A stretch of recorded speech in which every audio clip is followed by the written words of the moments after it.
మహాత్మాషిప్ అనేటువంటిది really worthless అంటాడు ఆయన.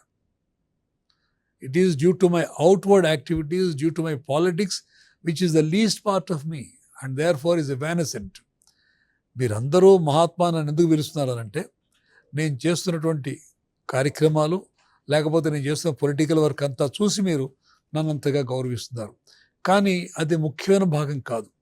నేను చేస్తున్నటువంటి పనిలో ముఖ్యమైనది ఏమిటనంటే, నేను ఏ సత్యం కోసం కష్టపడుతున్నానో, ఆ సత్యం కోసం పనిచేస్తున్నానో, అహింస కోసం పనిచేస్తున్నానో, బ్రహ్మచర్యం కోసం పనిచేస్తున్నానో, అది రియల్ పార్ట్ ఆఫ్ మీ. నా యొక్క నిజమైనటువంటి కాంట్రిబ్యూషన్ ఏమిటనంటే, ఈ స్వాతంత్ర సంగ్రామం నడపడం కాదు, సోషల్ యాక్టివిటీస్ కాదు, పొలిటికల్ యాక్టివిటీస్ కాదు, కానీ సత్యము, అహింస, బ్రహ్మచర్య ఏవైతున్నాయో అది real part of my life.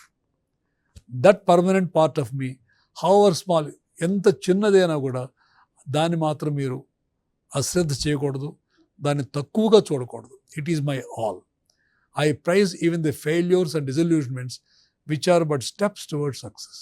ఇది ఆయన యొక్క ప్రధానమైనటువంటి భాగం. ఆయన జీవితంలో ఏమిటంటే insistence on truth and non violence and బ్రహ్మచర్య.